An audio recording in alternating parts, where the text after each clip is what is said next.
Quiéreme, quiéreme. Cuando me aprietan bailando, yo me siento ¿Qué pasó con Rosa Carmina?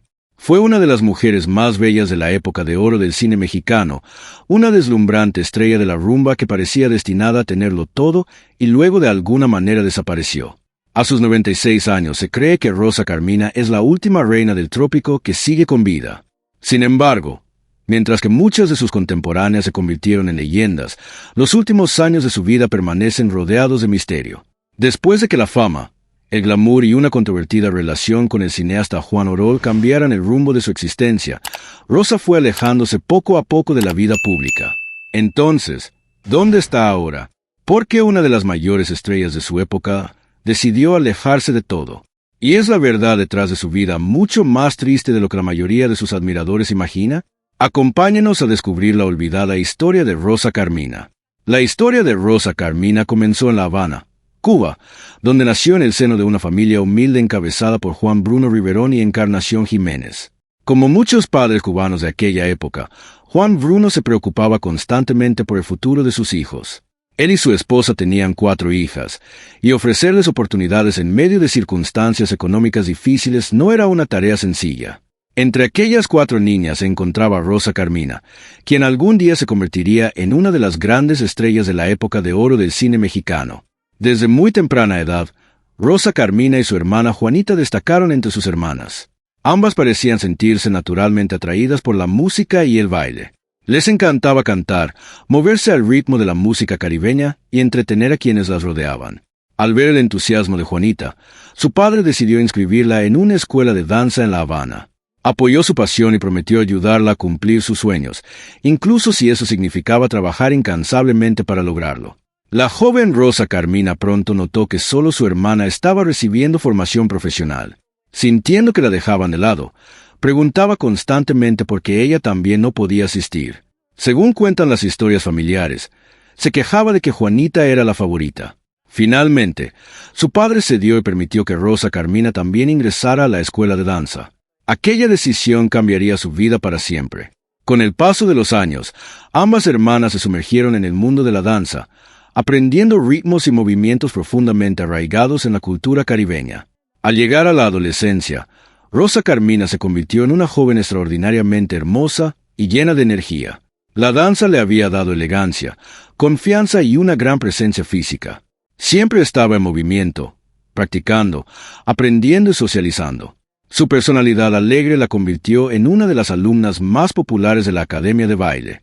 Muchos admiraban su belleza y encanto y pronto comenzó a atraer la atención de numerosos admiradores. Sin embargo, a pesar de su evidente talento, Rosa Carmina tenía planes muy diferentes para su futuro. Cuando le preguntaban si quería convertirse en bailarina profesional o artista, sorprendía a todos con su respuesta. Insistía en que la destinada a seguir una carrera artística era su hermana Juanita. En cuanto a ella, solía decir, «Voy a estudiar Derecho». Disfrutaba cantar y bailar, pero en aquel momento no imaginaba que las artes serían su destino. Todo cambió cuando tenía 16 años. A esa edad, Rosa Carmina se cruzó en el camino del cineasta español Juan Orol, un encuentro que cambiaría su vida para siempre. Para entonces, Orol ya era una figura reconocida dentro de la industria cinematográfica. Había construido una sólida reputación, dirigiendo y produciendo películas de gánsteres y dramas musicales, especialmente aquellas protagonizadas por rumberas. También era un hombre con una historia personal complicada. Antes de conocer a Rosa Carmina, ya había estado casado 2 veces.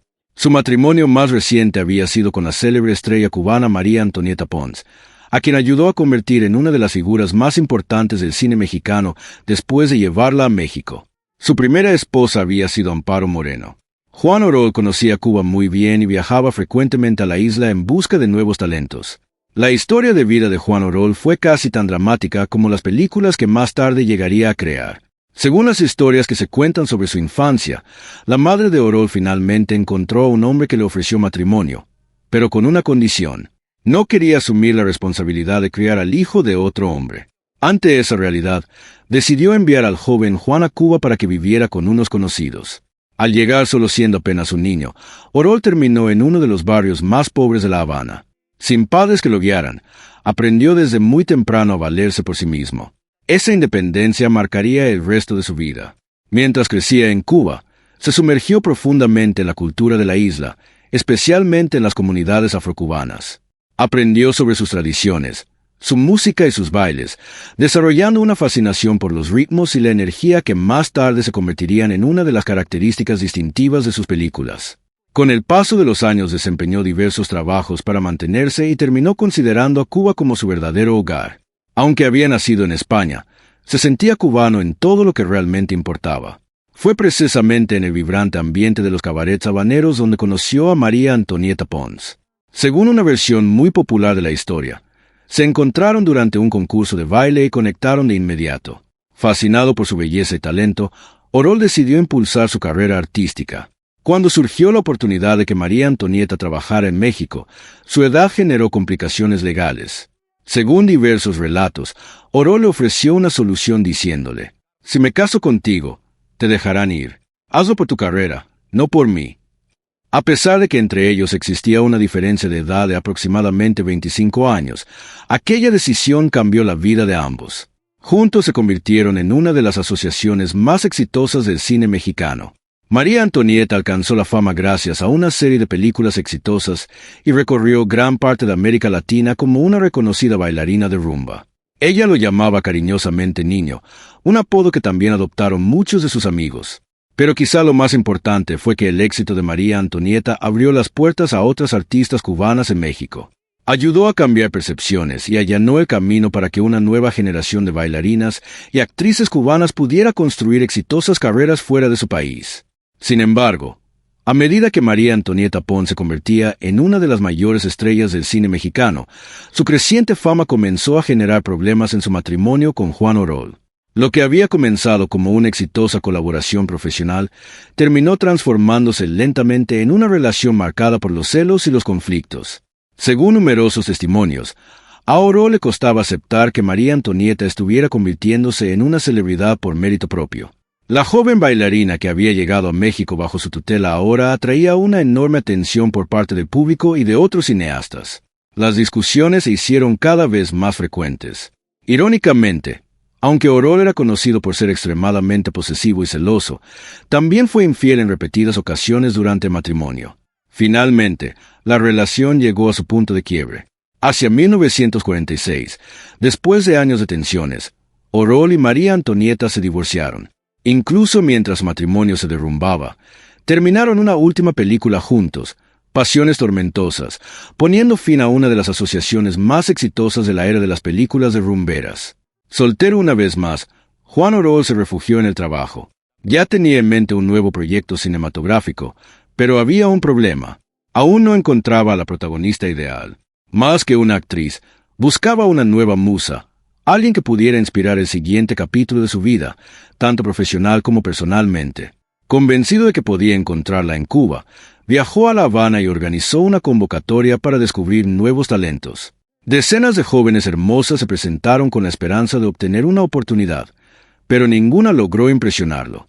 Una era demasiado baja, otra carecía de presencia en pantalla y otras simplemente no encajaban con la imagen que tenía en mente. Después de revisar innumerables candidatas, estaba a punto de rendirse y regresar a México con las manos vacías. Entonces intervino el destino. Una mañana, mientras desayunaba, Juan Orol recibió una llamada de un amigo suyo y especialista en relaciones públicas llamado Enrique Brión.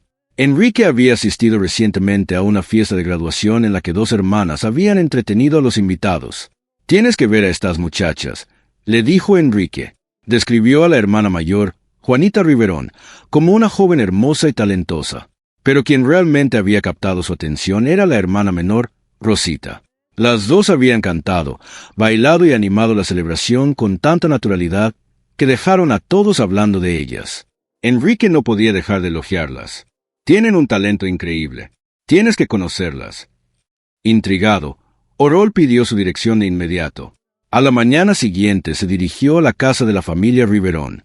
Para entonces, Enrique ya había hablado con las hermanas y les había explicado quién era Juan Orol. Les contó que uno de los cineastas más exitosos de la época estaba interesado en conocerlas y que una oportunidad así podría cambiarles la vida. La familia se preparó cuidadosamente para la visita. Su madre, Encarnación Jiménez, Preparó el desayuno y recibió con entusiasmo la idea de recibir a un invitado tan importante. La noticia se extendió rápidamente por el vecindario y la emoción llenó la casa mientras todos esperaban la llegada del famoso director. Cuando Orol finalmente cruzó la puerta, fue recibido con gran calidez. Entonces, al dirigir la mirada hacia la escalera, vio a Rosa Carmina bajando desde el piso superior. Llevaba un vestido ajustado con una falda amplia y su belleza natural llamó inmediatamente su atención. Sus movimientos elegantes, su porte distinguido y sus rasgos llamativos causaron una impresión inolvidable. Por un instante, Orol apenas pudo apartar la vista de ella. La búsqueda que lo había llevado por toda La Habana terminó en ese preciso momento. Juan Orol creyó haber encontrado exactamente lo que estaba buscando. Después de conocer a las hermanas Riverón, se volvió hacia Enrique Brión y admitió que había tenido razón desde el principio. Ambas jóvenes eran talentosas, encantadoras y hermosas, pero fue la menor, Rosita, quien realmente capturó su atención. Aunque Juanita tenía mucho talento, Orol veía algo especial en Rosa Carmina. Mientras la familia conversaba reunida, Orol habló extensamente sobre sus películas, su carrera y los proyectos que estaba desarrollando. Entonces hizo un anuncio inesperado. Explicó que estaba buscando la protagonista de su próxima película y que en el momento en que vio a Rosita, supo que la había encontrado. No necesito una prueba de pantalla, no necesito nada. Eres exactamente la muchacha que estoy buscando. Después Orol habló directamente con la madre de las jóvenes, Encarnación Jiménez. Le pidió permiso para llevar a Rosa Carmina a México, prometiéndole introducirla en el mundo del cine y enseñarle todo lo necesario para convertirse en una artista exitosa. Encarnación entendía cuánto amaban sus hijas la música y el espectáculo, y sabía que tenían verdadero talento. Sin embargo, no estaba dispuesta a enviar sola a su hija adolescente. Aceptó la oportunidad, pero con una condición. Ella misma acompañaría a Rosa Carmina. Donde quiera que fuera Rosita, su madre estaría allí también, al menos hasta que alcanzara la mayoría de edad.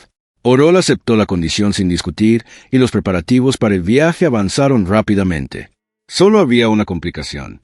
A sus 16 años, Rosa Carmina mantenía una relación seria con un joven militar llamado Francisco Morales. De hecho, la pareja tenía planes de casarse. Antes de abandonar Cuba, ella dejó muy claras sus intenciones. Prometió que viajaría a México, filmaría la película y regresaría a tiempo para su boda. Francisco la estaba esperando, y ella no tenía ninguna intención de romper esa promesa. Orol la tranquilizó, asegurándole que habría tiempo suficiente para todo y la animó a aprovechar aquella oportunidad. También hizo una oferta que resultó atractiva para toda la familia. En lugar de llevar únicamente a Rosa Carmina y a su madre, sugirió que todos se trasladaran a México. Prometió que su madre y sus hermanas vivirían cómodamente y que no tendrían que preocuparse por dificultades económicas. Para hacer la propuesta aún más atractiva, puso sobre la mesa un contrato profesional. Antes de partir, Rosa Carmina habló con Francisco. Le explicó la oportunidad que se le había presentado y le aseguró que volvería. «Mi palabra vale», le prometió. Francisco, deseando que ella persiguiera sus sueños, aceptó esperar su regreso. Poco tiempo después, Rosa Carmina, sus 3 hermanas, su madre y Juan Orol viajaron juntos a México. Cuando llegaron, Rosita seguía siendo una adolescente desconocida. No tenía experiencia en el cine, no había recibido formación como actriz y no sabía cómo funcionaba la industria del entretenimiento. Lo único que realmente dominaba era el canto y el baile, habilidades que había desarrollado desde la infancia. Todo lo demás tendría que aprenderlo desde cero.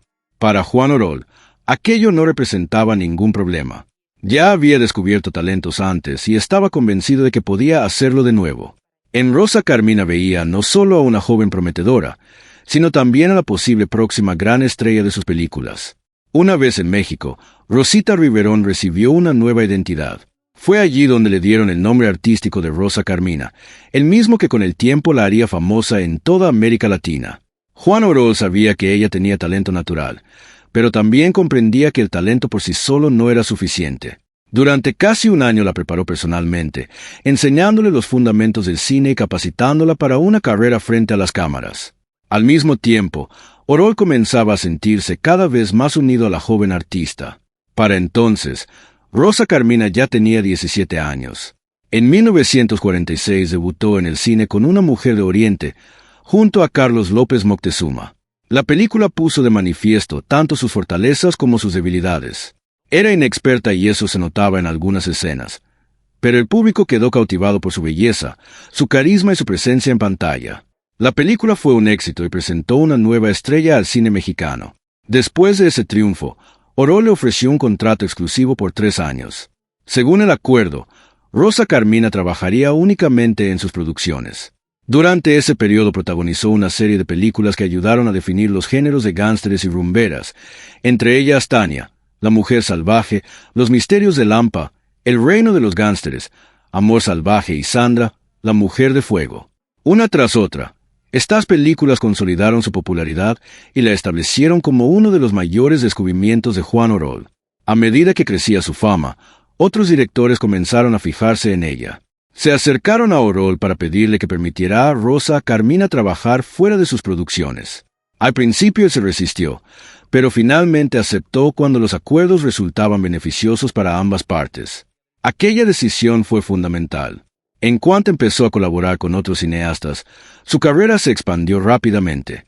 Muy pronto, Rosa Carmina no solo aparecía en películas, sino que también encabezaba espectáculos en teatros, cabarets y centros nocturnos. Su forma de bailar se convirtió en una de sus mayores señas de identidad. El público quedaba fascinado por su presencia escénica, su seguridad y el mundo glamuroso de plumas, lentejuelas y ritmos tropicales que rodeaba a las rumberas de aquella época. Todo esto ocurrió mucho antes de que la televisión se convirtiera en una fuerza dominante del entretenimiento. La mayoría de las personas ni siquiera tenía un televisor en casa, por lo que las estrellas nacían gracias al cine y a las presentaciones en vivo. Rosa Carmina construyó su reputación de la manera tradicional, llenando teatros y cautivando a las audiencias en la pantalla grande. No pasó mucho tiempo antes de que fuera reconocida como una de las grandes rumberas del cine mexicano. Mientras su éxito continuaba creciendo, Rosa Carmina comenzó a echar raíces en México. La situación en Cuba se volvía cada vez más complicada y las oportunidades que encontraba en México eran imposibles de ignorar. Finalmente adoptó a México como su nuevo hogar y se convirtió en ciudadana mexicana, uniéndose a una generación de artistas nacidas en Cuba que realizaron importantes aportaciones a la industria del entretenimiento mexicano. Sin embargo, su ascenso no estuvo exento de controversias. Durante las décadas de 1940 y 1950, grupos moralistas atacaron con frecuencia las películas de rumberas y a las mujeres que las protagonizaban.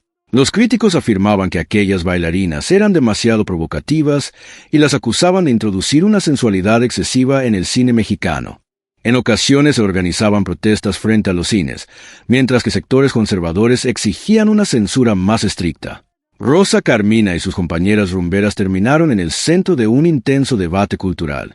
Mientras sus detractores condenaban sus actuaciones, el público seguía comprando entradas por miles. Al final, la popularidad de aquellas películas habló más fuerte que cualquier protesta. En medio de todo ese éxito, Rosa Carmina recordó de repente una promesa que había hecho años atrás. En Cuba, Francisco Morales, el joven militar con quien había planeado casarse, seguía esperándola. Entonces acudió a Juan Orol para pedirle permiso de regresar a su país. «Tengo que irme», le dijo. «Dejé a alguien esperándome». Orol le recordó que todavía tenía compromisos pendientes bajo su contrato, pero finalmente accedió a dejarla viajar. Lo único que le pidió fue que regresara a México lo antes posible. De vuelta en Cuba, Rosa Carmina se reencontró con Francisco y cumplió su promesa al casarse con él. Durante un tiempo, pareció que permanecería en la isla. Sin embargo, Orol continuó comunicándose con ella, preguntándole una y otra vez cuándo regresaría a México. Con el tiempo, Rosa comprendió que su carrera la estaba esperando allí. No pasó mucho tiempo antes de que tomara la difícil decisión de poner fin a su matrimonio y regresar a México.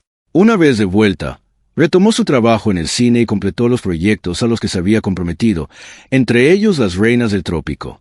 Para entonces, Rosa Carmina ya no era la adolescente inexperta que había llegado desde La Habana. Tenía 20 años, era una gran estrella y se había convertido en uno de los rostros más reconocibles del cine mexicano. Mientras tanto, los sentimientos de Juan Orol hacia ella no habían hecho más que fortalecerse. Aunque la admiraba desde que tenía 16 años, había esperado hasta que fuera una mujer adulta para buscar abiertamente una relación sentimental. Para entonces, Orol tenía 52 años, lo que significaba una diferencia de edad de más de 3 décadas entre ambos. Aunque Juan Orol le había dado fama, oportunidades y una vida llena de glamour, había algo que nunca cambió: sus celos. Del mismo modo que había sido posesivo durante su matrimonio con María Antonieta Pons, también se volvió cada vez más protector con Rosa Carmina. Ella era joven, hermosa y una de las mujeres más admiradas del cine mexicano, mientras que Orol ya estaba entrando en la última etapa de su vida. Su matrimonio duró aproximadamente 5 años. Para entonces, la época dorada de las grandes películas de rumberas también comenzaba a apagarse. El género que había llevado a ambos a la fama estaba llegando a su capítulo final. Finalmente, Orol tomó una decisión inesperada. Consciente de la diferencia de edad y convencido de que Rosa todavía tenía toda una vida por delante, decidió poner fin al matrimonio. Según algunos relatos, le dijo: «Eres muy joven y yo prácticamente ya voy de salida». El divorcio fue amistoso y, a diferencia de muchas separaciones al estilo de Hollywood, no puso fin a su relación. De hecho, marcó el comienzo de una amistad que duraría toda la vida. Orol le prometió a Rosa Carmina que siempre estaría allí si ella lo necesitaba y cumplió su palabra. Ambos permanecieron muy unidos hasta la muerte de Juan Orol en 1988. Después del divorcio, Juan Orol volvió a encontrar inspiración en otra mujer cubana, María Esquivel, quien se convirtió tanto en su compañera como en su nueva musa. Sin embargo, incluso mientras seguía adelante con su vida, continuó recurriendo a Rosa Carmina en busca de consejos. Su amistad se había vuelto tan sólida que consultaba frecuentemente con ella sus proyectos creativos. Un ejemplo de ello ocurrió cuando Orol buscaba material para una nueva película. Se acercó a Rosa Carmina y le pidió ayuda para encontrar una historia adecuada. Ella le recomendó un guión titulado Tabú, escrito por Guillermo de la Parra, esposo de la famosa escritora Yolanda Vargas Dulce. Orol adaptó la historia al cine, pero cambió el título por Zonga, el ángel diabólico. Años más tarde, una versión de esa misma historia aparecería en la popular revista Lágrimas y Risas bajo otro nombre, Rarotonga. Mientras tanto, Rosa Carmina continuó construyendo su propia carrera. Ya no estaba limitada a las producciones de Orol y comenzó a trabajar con otros directores, explorando distintos géneros cinematográficos. Incluso participó en películas protagonizadas por célebres luchadores mexicanos como El Santo. Al mismo tiempo, siguió siendo una exitosa artista de espectáculos en vivo, presentándose en teatros, cabarets y centros nocturnos de México y de toda América Latina. Su vida personal fue igualmente intensa. Después de divorciarse de Juan Orol, se casó con Ramón de Flores, un español que, según se decía, tenía vínculos con importantes familias históricas. El matrimonio despertó gran interés en la prensa, pero finalmente terminó en divorcio. Más tarde contrajo matrimonio con un empresario español, aunque esa relación tampoco prosperó. Posteriormente llegó un quinto matrimonio, esta vez con un empresario libanés. A pesar de los altibajos en su vida sentimental, Rosa Carmina siguió siendo una de las mujeres más admiradas y glamorosas de su generación. Para la década de 1970, el cine mexicano había cambiado radicalmente. La época de oro había quedado atrás y nuevos géneros comenzaban a dominar la industria. En 1975, Rosa Carmina apareció en Bellas de Noche, una película que suele considerarse el inicio de la era del cine de ficheras en México. Aunque la cinta fue exitosa, con el tiempo comprendió que ese nuevo estilo de cine no era el rumbo que deseaba seguir en su carrera. Pocos años después, el reconocido escritor y futuro premio Nobel Mario Vargas Llosa la incorporó al elenco de su película Pantaleón y las visitadoras de 1977. Inicialmente había pensado en ella para interpretar a la Chuchupe, una madama envejecida cuyos mejores años habían quedado atrás. Sin embargo, después de verla caracterizada para el papel, cambió de opinión. «Todavía eres demasiado hermosa». Finalmente, el personaje fue interpretado por la legendaria actriz Katy Jurado. Aún así, Vargas Llosa creó otro papel para Rosa Carmina para que pudiera participar en la película. Con el paso de los años, Rosa Carmina continuó trabajando tanto en cine como en televisión. Participó en telenovelas como Juana Iris, La Pasión de Isabela, Simplemente María, Mi Pequeña Soledad y María Mercedes. Sus últimas apariciones televisivas demostraron que seguía teniendo una fuerte presencia en pantalla décadas después de su debut cinematográfico.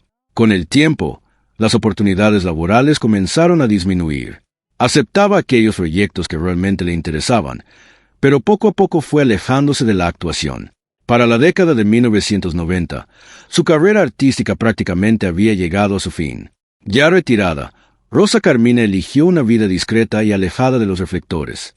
A lo largo de los años circularon numerosos rumores sobre su lugar de residencia. Algunos afirmaban que se había establecido en España, otros sostenían que vivía en Suiza, mientras que también hubo quienes aseguraban que residía en Estados Unidos. Cualquiera que sea la verdad, Rosa Carmina permaneció en gran medida fuera de la vida pública. Lo que sí se sabe es que administró cuidadosamente sus finanzas durante toda su carrera. A diferencia de muchas estrellas que gastaban grandes fortunas, ella planificó su futuro, realizó inversiones inteligentes y se aseguró de mantener estabilidad económica mucho después de que se apagaran las luces del espectáculo. Hoy en día, Rosa Carmina sigue siendo una de las últimas leyendas vivas de la era de las rumberas. Con una trayectoria que abarcó 46 años, 45 películas, innumerables presentaciones en escenarios y varias telenovelas exitosas, ayudó a definir un capítulo fundamental de la historia del entretenimiento mexicano. Más que una mujer hermosa, fue una artista trabajadora que supo adaptarse a los cambios y mantenerse vigente a lo largo de varias generaciones. Ahora, ya en sus 90 años, Rosa Carmina representa un vínculo viviente con la época de oro del cine mexicano. Su historia es una historia de talento, perseverancia, reinvención y longevidad. Un recorrido extraordinario que sigue fascinando al público muchas décadas después de que apareciera por primera vez frente a una cámara.